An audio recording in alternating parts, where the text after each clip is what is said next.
દર્શક મિત્રો, હું છું આપની હોસ્ટ અને દોસ્ત કૃતિ. સ્વાગત છે આપનું મંતવ્ય ન્યૂઝની એક વિશેષ રજૂઆત વાનગી શોમાં.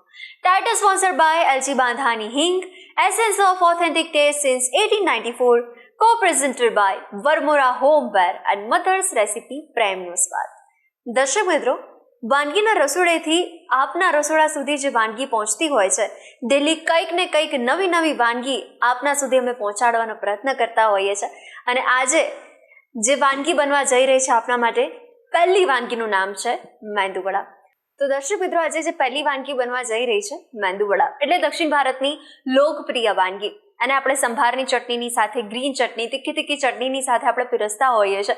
અને એમાં પણ જો તમને મેંદુવડા બનાવતા ના આવડતું હોય, જે બિગનર્સ હોય એના માટે તો આ સૌથી બેસ્ટ વાનગી બનવા જઈ રહી છે. અને એમાં પણ અલગ ટ્રીકની સાથે, ટ્વિસ્ટની સાથે આપણા મહેમાન આપને શીખવા જઈ રહ્યા છે. અને આમાં જો આપણને ખીરું બનાવતા આવડી ગયું ને, પછી તો કોઈ વાર નથી લાગતી આ વાનગી બનાવતા. તો ચાલો વધુ વાર નથી લગાડતા અને કરીએ છીએ આપણે આજના શોની શરૂઆત. દર્શક મિત્રો, આજે ફરી એકવાર આપણી સાથે શીતલબેન જોડાઈ ગયા છે વાનગીના રસોડે. તો ચાલો એમનું સ્વાગત કરીએ આપણે. શીતલબેન, આપનું સ્વાગત છે. કેમ છો? મજા? બસ મજામાં. તમે કેમ છો? એકદમ મજા. તો આજે મેંદુવડા તમે બનાવવા જઈ રહ્યા છો, અને જેમને ના આવડતું હોય, બિગિનર્સ હોય, એના માટે તમે આજે કંઈ કહેવા માંગશો આપણા વ્યુઅર્સને? મેંદુવડા જનરલી બધાને ભાવતા હોય છે, પણ બનાવતા નથી આવડતા હોતા. તો આજે હું એક ટ્રીકથી તમને શીખાડીશ કે બધા બનાવી શકશે અને એકદમ ઇઝીલી બની શકશે. નાની 10 વર્ષની છોકરી હશે ને તો એ પણ આ ટ્રીકથી બનાવી લેશે. અરે વાહ, શું વાત છે! એટલે હવે આ ટ્રીક જાણવા માટે આખો શો એમણે જોવો પડે. તો સૌપ્રથમ ઇન્ગ્રેડિયન્ટ્સ જોઈ લઈએ આપણે. 3 ભાગ અડદની દાળ અને 1 ભાગ મગની દાળ. એને 4-5 કલાક પલાળી અને ક્રશ કરી લીધેલું છે. અને એમાં આપણે એનું ખીરું રેડી કર્યું છે. અને એમાં મીઠો લીમડા છે, એને આપણે કટ કરીને રાખ્યા છે. આદુ મરચાં છે, એ પેસ્ટ કરીને રાખી છે. કોથમરી છે અને જીરું છે અને મીઠું આપણે લેશું. ઓકે, કરીએ શરૂઆત.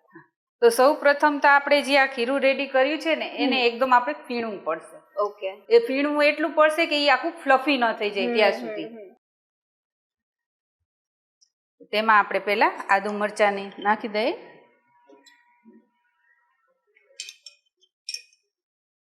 મીઠા લીમડાના પત્તા એડ કરશું.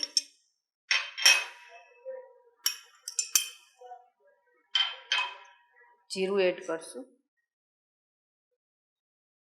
અને મીઠું એડ કરશું.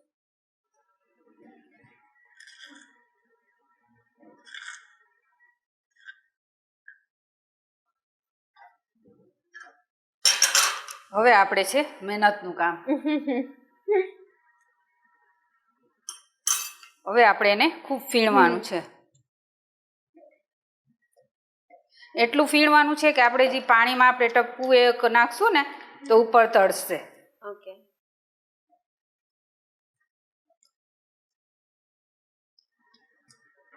હવે આપણે હાથની મદદથી કરશું.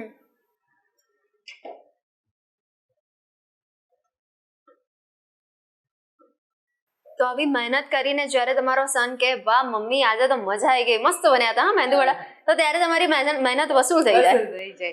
અને આ રીતે કરશો ને એટલે એકદમ ફ્લફી થશે, જાળીદાર બનશે અને ઓઇલ પણ ઓછું પીશે. ઘણીવાર એવું થાય કે મેંદુવડા છે ને બહુ ઓઇલી હોય. આમ તમે ખાવ ને તો અંદર તેલ જ આવે, પણ આવી રીતે કરશો ને તો જરાય તેલ નહીં આવે. વાહ.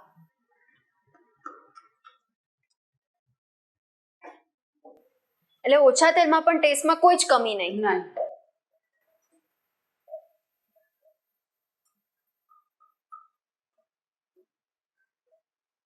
આપણે ટપકું એડ કરી દઈએ. ઉપર તળવા લાગે. હવે આપણું મેંદુવડા રેડી કરશું. તો તેના માટે ગમે એ તમારા ઘરમાં ગળણી હોય ને એ તમારે લઈ લેવી. ઓકે. હા, એ ગમે ચમચો છે કે ગમે એ હોય તમારે લઈ લેવાનો. અને એમાં તમારે પાણીવાળો હાથ કરીને આમાં લગાવી દેવાનો. ઓકે. અને પછી થોડું પોર્શન લઈ અને આમાં એડ કરવાનું. અને એમાં પાણીની આંગળી કરી અને ટપકું કરવાનું. હવે તમારે સીધું તેલમાં એડ કરી દેવાનું. તો દર્શક મિત્રો તમે જોઈ શકો છો કે એકદમ ઇઝી ટેકનિક જે શીતલબેને આપણને બતાવી છે, તો આ જ ટ્રીકથી આપણે કરીએ. હા, ઘણાને એવું થાય છે કે દાળ વડા એ ઘણાથી છે ને, એક તો દાળ વડાનું ખીરું ઢીલું હોય અને એનાથી તો એ નથી બનતા. તો દાળ વડા પણ તમે આવી રીતે બનાવશો ને તો એ ઇઝીલી બની જશે. એમાં ટપકું નહીં કરવાનું, આવી રીતે કરી અને મૂકી દેવાનું.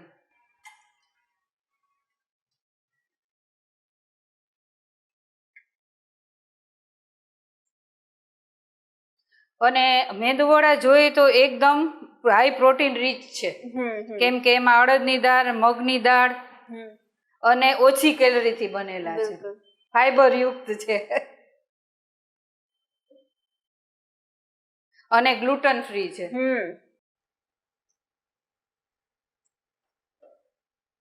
અને મેંદુવડાને એવું છે, આ તમે ખાવ ને એટલે તમારું પેટ ભરેલું લાગે, એટલે તમને ભૂખ ન લાગે.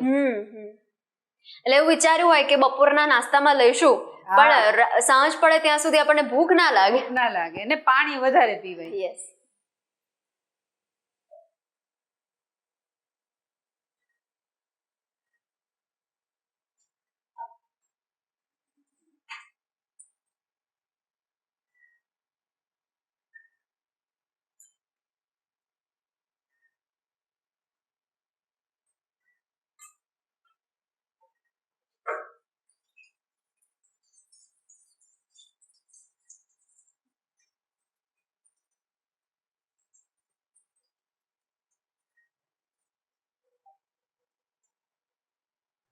હવે આને આપણે મીડિયમ આંચ પર બ્રાઉન કલરના થાય ત્યાં સુધી આપણે તળશું. ઓકે. કેમ કે તમે આમાં તમારે તાપનું ખાસ ધ્યાન રાખવાનું, કેમ કે નાખો ત્યારે એટલો તાપ ધીમો ન હોવો જોઈએ અને પછી એકદમ ફાસ્ટ ન હોવો જોઈએ, કેમ કે તો પછી બહુ ફાસ્ટ હશે ને તો એકદમ ઉપરથી બ્રાઉન થઈ જશે ને અંદરથી કાચા રહેશે. એટલે પહેલા ફાસ્ટ રાખવાનું અને પછી ધીમો કરી નાખવાનું.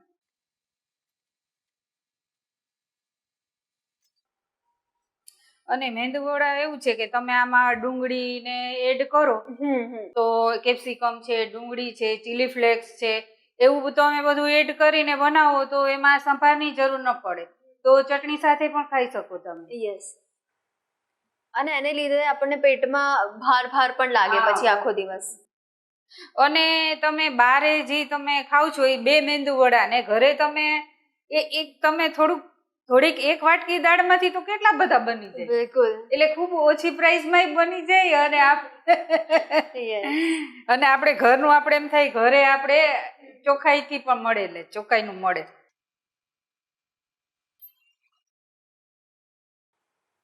કલર તો આવવા લાગ્યો છે આપણો ધીરે ધીરે. હા, ધીમે ધીમે આવવા લાગ્યો છે.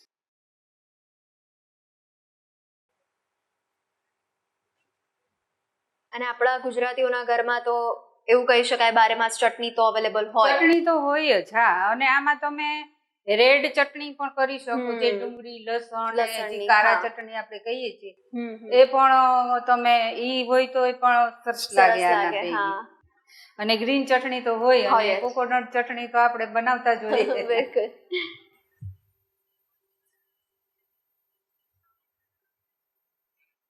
એટલે જો આપણને મેઇન ખીરું બનાવતા આવડી ગયું ને તો પછી વાંધો ના આવે, આખી વાનગી ખૂબ જ સરસ રીતે બની જાય આપણી. હવે આપણા વડા બ્રાઉન કલરના થઈ ગયા છે, તો હવે આપણે એને કાઢી લેશું.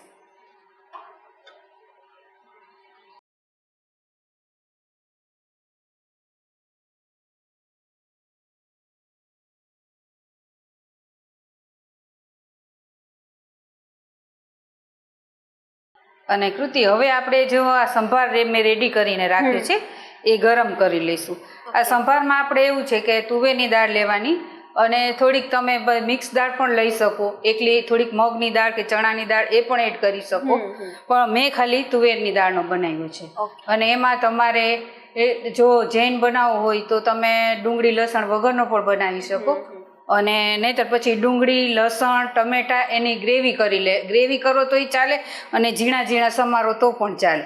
આમે થોડા ઝીણા સમારી ડુંગળી અને ટમેટા એ ઝીણા ઝીણા સમારી સાતળી અને પછી આને દાળ એડ કરી અને મસાલા કરીને રેડી કર્યું છે. તો હવે આપણે એને ગરમ કરી લઈશું. અને જે આમાં આપણે કોકોનટ ચટણી છે અને એક છે એ સાઉથ ઇન્ડિયન ચટણી છે, આપણે કાચી કેરીની બનાવી છે. અરે વાહ. હવે આપણે આ સંભાર ગરમ થાય એટલે વાટકીમાં લઈ લઈશું. અને આ ચટણી છે એમાં મેં કોકોનટની ચટણી છે અને ગ્રીન ચટણી છે. એ ગ્રીન ચટણી છે એ પણ સાઉથ ઇન્ડિયન ટાઈપની બનાવી છે. એમાં મેં કાચી કેરી, ડુંગળી, લસણ, ફુદીનો, લીલા મરચાં, આદુ એ બધું એડ કરી અને ક્રશ કરીને બનાવી છે. અને કોકોનટ ચટણી છે એમાં આપણે તીખાશ ઓછી લેવાની, કારણ કે એમાં તીખાશ બહુ ના હોય.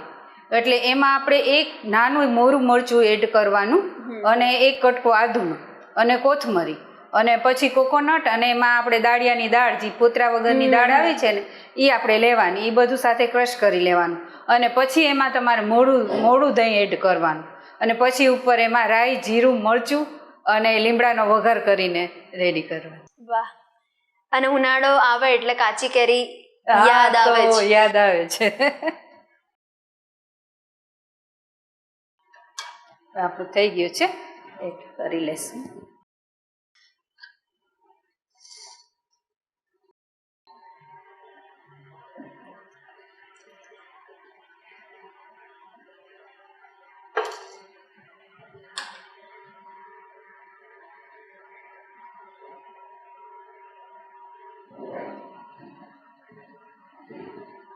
હવે આપણે બધું રેડી છે, તો હવે આપણે સર્વ કરીશું.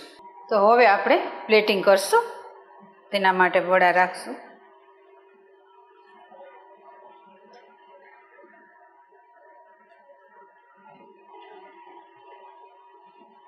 સંભાર રાખશું.